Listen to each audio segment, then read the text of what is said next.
Breaking news చూస్తున్నారు. తమిళనాడులో peak stage కు చేరుకుంది పొలిటికల్ హీట్. ఏఐడిఎంకే పార్టీలో చీలికకు సంబంధించి మాట్లాడుకున్న సందర్భం. ఈ నేపథ్యంలో రేపు అసెంబ్లీలో బల నిరూపణకు సిద్ధమయ్యారు ముఖ్యమంత్రి విజయ్. అయితే విజయ్కు మద్దతు ప్రకటించారు 30 మంది ఏఐడిఎంకే ఎమ్మెల్యేలకు విప్ జారీ చేసింది ఏఐడిఎంకే అధిష్టానం. విప్ ఉల్లంఘిస్తే ఏఐడిఎంకే సభ్యత్వాలు రద్దవుతాయని హెచ్చరించింది. మద్దతు తెలిపిన ఎమ్మెల్యేల్లో కొందరికి మంత్రి పదవులు అంటూ కూడా పెద్ద ఎత్తున చర్చ జరుగుతుంది.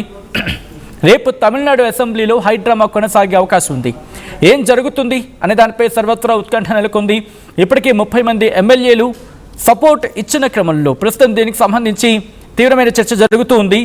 డీటెయిల్గా మాట్లాడుకునే ప్రయత్నం చేద్దాం. మా ప్రతినిధి అండ్ ఇన్ఫాక్ట్ చెన్నై పాలిటిక్స్ని, తమిళనాడు పాలిటిక్స్ని క్లోజ్గా అబ్జర్వ్ చేస్తున్న కృష్ణమోహన్ అప్డేట్స్ అందించేందుకు సిద్ధంగా ఉన్నారు. Krishnamohan, interesting development. రేపు విప్ జారీ చేయడం వెనకాల కారణం ఏమై ఉంటుంది? అంటే ఒక వార్నింగ్ కింద, లేకపోతే వాళ్ళని నిలువరించే ప్రయత్నమా? నిజంగా ఒకవేళ అదే అయితే కనుక వాళ్ళు ఆగే ప్రయత్నం చేస్తారా? ఖచ్చితంగా సత్యన. ఇది ఇప్పుడు ఏఐడిఎంకే ఒక 47 ఎమ్మెల్యేలు గెలిచారు. 47 ఎమ్మెల్యేలు పళనిస్వామి నాయకత్వంలో గెలిచిన పరిస్థితి. ఇప్పుడు అది షణ్ముఖం లేకపోతే ఇంకొక వ్యక్తి, వీళ్ళందరూ కూడా ఒక 30 మంది ఎమ్మెల్యేలు ఆయనతో కలిసే ప్రయత్నం చేశారు విజయ్. కానీ ఆయన అధ్యక్షుడిగా ఉన్నప్పుడు డెఫినెట్ గా విప్ జారీ చేస్తారు కదా. ఆ విప్ ని జారీ ఆల్రెడీ విప్ కూడా జారీ చేశారు. రేపు ఎట్లా ఉంటది అని.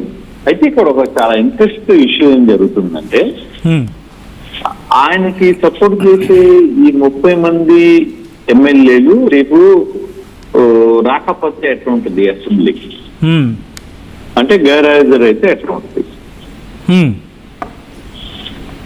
అంటే బేసిక్ గా ఒక సెక్షన్ ఆఫ్ ఇది జరుగుతుంది. అసెంబ్లీలో హాజరైన ఎమ్మెల్యేలు ఎవరు, ఆ ఎమ్మెల్యేలో ఎంత పర్సెంటేజ్ ఆఫ్ ఓటింగ్ మద్దతు ఇవ్వాలి. ఓకే, అంతే కదా. బేసిక్ గా వాళ్ళు 30 మంది లేకపోతే 20 మంది గైర్హాజరు అవుదాం అనుకుందాం. ఎందుకంటే ఇది విప్ జారీ చేశారు కాబట్టి. దాంతో ఏమన్నా గైర్హాజరు అయితే అసెంబ్లీలో ఎంతమంది అటెండ్ అయ్యారు, అటెండ్ అయిన దాంట్లో ఎంత పర్సెంటేజ్ ఆఫ్ ఓట్ బ్యాంకు అనేది చూస్తారు. ఆ సెక్షన్ లో ఎక్కడో ఏ విషయం అయినా సరే విజయ్కి ఎటువంటి ఇబ్బంది ఉండదు అనేది మనకున్న సమాచారం. ఓకే, ఒకవేళ నిజంగానే ఒకటి సచిన్, వాస్తవంగా 118 ఓట్లు కావాలని గవర్నర్ చేసిన దానికి చాలా అంటే ఓవరాల్ గా అతనే క్లియర్ చేశాడు ఈ ఇష్యూని. అతను పెద్ద ఎత్తున ప్రెజర్ చేయడం వల్ల ఎవరెవరు కావాలి ఏంటి అనేది. ఈ రోజు కూడా వీసీకి ఇంటికి వెళ్ళాడు, ముస్లిం లీగ్ ఇంటికి కూడా విజయ్ వెళ్ళాడు. ఓకే, వాస్తవంగా ఈరోజు 107 మంది ఎమ్మెల్యేల్లో అతను రిజైన్ చేశాడు. మళ్ళీ హైకోర్టు శ్రీనివాసది ఆయన్ని కూడా ఇష్యూ చేసిన పరిస్థితి. కాబట్టి ఆయన 106కి పడిపోయాడు. కాకపోతే రేపు ఏం జరుగుతుంది అనేది కొత్త టెన్షన్ ఉంది. ఓకే, ఈసీకే ఇంటికి వెళ్ళిపోయాడు ఇప్పుడే. ఆయన ఈ రోజు ఈసీకి ఇంటికి వెళ్ళాడు. వాళ్ళకున్న 2 క్లియర్ అయినాయి. వామపక్షాలు క్లియర్ అయినాయి, కాంగ్రెస్ క్లియర్ అయింది. ఇంకా అవసరమైన 1-2 ఎమ్మెల్యేలు కొంత బ్యాలెన్స్ ఉంది. కాకపోతే అన్నాడీఎంకే డైరెక్ట్ గా 30 మంది ఎమ్మెల్యేలతో క్లియర్ చేయడానికి సిద్ధమయ్యారు. ఇప్పుడు విప్ జారీ చేశాడు పళనిస్వామి. ఆ పళనిస్వామి విప్ జారీ చేసిన తర్వాత ఫర్దర్ గా ఏముంటుంది ఏంటి అనేది చూడాలి. ఒకవేళ నిజంగానే వాళ్ళు 30 మంది ఎమ్మెల్యేలు రేపు అసెంబ్లీకి రాలేదనుకుందాం, వచ్చిన ఎమ్మెల్యేలతో ఎవరు ఏ మెజార్టీ అదే కదా లెక్క చూస్తారు. అవును, హాజరైన ఎమ్మెల్యేలు ఎంతమంది, దాంట్లో 50% ఆఫ్ ఓట్లు ఎవరికి పడ్డాయి. ఓకే, అది క్లియర్ కదా. అవును అవును, వచ్చిన దాంట్లో మెజారిటీ. రాని దాంట్లో ఎవడు లెక్కలు చేయడు కదా. అవును, వచ్చిన దాంట్లో ఓకే 30 మంది ఎమ్మెల్యేలు రేపు రాలేదనుకుందాం ఫర్ సపోజ్. ఆ 30 మంది ఎమ్మెల్యేలు రాకపోతే ఎంత పర్సెంటేజ్ వచ్చింది, ఇతను కావాల్సిన పర్సెంటేజ్ ఉందా లేదా అనేది కూడా లెక్కలు చూస్తారు. ఓకే, అంటే అంటే ఇక్కడ వచ్చే డౌట్ ఏంటంటే ఒకవేళ కనుక వీళ్ళు ఆ విప్ని ధిక్కరిస్తే, అంటే అఫ్ కోర్స్ విప్లో కూడా రకరకాలు ఉంటాయి, పార్టీ చర్యల్లో భాగంగా వీళ్ళని సస్పెండ్ చేసే అవకాశం ఉందా? సస్పెన్షన్ కూడా కాదు, బహుశా ఇది అంటే యాంటీ డిఫెక్షన్లా అప్లై అవ్వచ్చు. అంటే పార్టీ విప్కి వ్యతిరేకంగా ఓటేస్తారా లేకపోతే ఓటింగ్ దూరంగా ఉన్నారని చెప్పి చూపించి వీళ్ళని పూర్తిగా యాంటీ డిఫెక్షన్లా అప్లై చేసి పార్టీ మారటిగా పరిగణించి వీళ్ళ సభ్యత్వం రద్దయ్యే ప్రమాదం కూడా ఉంటుంది కదా. సో ఆ విధంగా చెక్ పెట్టే ప్రయత్నమా ఇక్కడ ఏడీఎంకి? 2 విషయాలు ఉంటాయి ఇక్కడ. ఎమ్మెల్యేలు రాలేదు, ఓకే, ఫర్ సపోజ్ ఎమ్మెల్యేలు గైర్హాజరు అయ్యారు అనుకుందాం. ఎమ్మెల్యేలు రాని నేపథ్యంలో స్పీకరు చెప్పాలి ఎందుకు రాలేదు, ఏ రీజను. ఒకవేళ ఒక ఎమ్మెల్యే ఆయనకి హెల్త్ బాగాలేదా లేకపోతే ఎమర్జెన్సీ కేసా ఏంది అనే దాని మీద ఆయన ఒప్పుకోవాల్సిన పరిస్థితి. కానీ అక్కడ స్పీకరు డైరెక్ట్ గా ప్రభాకరు ఈ రోజు జరిగిన మొత్తం మీద స్పీకర్ని ఆపాలనుకున్న పరిస్థితుల్లో విజయ్ చేసిన ప్లాన్ కి ఓపెన్ గా ఇండైరెక్ట్ గానే డైరెక్ట్ గానే వాళ్ళందరూ కూడా సహకరించారు. అంటే ఏం జరిగింది అంటే బేసిక్ గా ఇక్కడ ఇష్యూ ఏమవుతుందంటే ఆల్రెడీ విజయ్ నిన్నటి నుంచి జరుగుతున్న పరిణామాలు ఈ రోజు చూడండి, నిన్నటి దాకా స్టాలిన్ గెలిచారు, రామదాసన్ గెలిచాడు, ఇంకో 2-3 వ్యక్తులను గెలిచారు, వైగోని గెలిచారు. కానీ ఈ రోజు ఏం చేశాడు ఆయన, వెంటనే అక్కడున్న ముస్లిం లీగ్ని గెలిచాడు, ఈసీకే ఇంటికి వెళ్ళాడు, పరిణామాలు ఇంటికి వెళ్ళిపోయాడు కదా ఈ రోజు. అవును అవును, అంటే ఎక్కడ బేసిక్ గా ఉన్న పరిస్థితుల్లో కానీ వ్యవహారం మొత్తం మీద జరగాల్సిన ఇష్యూస్ లో అతను ఎక్కడ భయపడ్డంలా. ఒకవేళ విప్ జారీ చేసినా ఏం జరుగుతుంది ఏంటి అనేది ఒక లైన్ ఆఫ్ యాక్షన్ అతనికి ఉంది. అతనికి కావాల్సింది మ్యాజిక్ ఫిగర్ 118. లేదు రేపు అన్నాడీఎంకే నుంచి వ్యక్తులు కొంతమంది అఫీషియల్ గానే ఒకవేళ ఇప్పుడు విప్పు జారీ చేశారు, విప్పు జారీ చేసిన తర్వాత వాళ్ళు విజయ్కి సపోర్ట్ గా ఒక 10 మంది ఎమ్మెల్యేలు సపోర్ట్ చేసినా అది రేపు మళ్ళీ కోర్టుకి వేస్తారు. కోర్టు తర్వాత సుప్రీంకోర్టుకు వస్తుంది. ఈ లోపల ఇతను చేయాల్సిన పనులన్నీ చేసుకుంటాడు కదా. మీరు అన్నట్టుగా స్పీకర్ కూడా వాళ్ళ మనిషే కాబట్టి కాస్త చూస్తూ ఉన్నాం సిచ్యువేషన్స్. కాబట్టి బహుశా ఇది లీగల్ బ్యాటింగ్ వెళ్తుంది తప్ప కంక్లూజన్ అనేది రాకపోవచ్చు. రాదు. రేపు విజయ్ విషయంలో ఎటువంటి ఇబ్బంది ఉండదు అనేది మన ఓవరాల్ గా చూస్తున్న ఇష్యూలో అయితే చాలా క్లారిటీగా మనకు సమాచారం ఉంది. విజయ్ రేపు ఆ విషయంలో ఎక్కడ ఆగే పరిస్థితి లేదు. తనకున్న బలగం ఏముందో అది 118 బలగం దాటి అతను సక్సెస్ఫుల్ గా రేపు క్లియర్ చేస్తాడనేది మనకున్న క్లారిటీ. ఓకే, అంటే ఈ వ్యూహం అంతా కూడా భవిష్యత్తు కోసం, ఐ రైట్? యా డెఫినెట్ గా తెచ్చిండు, నేను చెప్పింది 200% కరెక్ట్. ఏదన్నా కూడా ఇంతమందిని ఎందుకు కలుస్తున్నాడు చెప్పండి?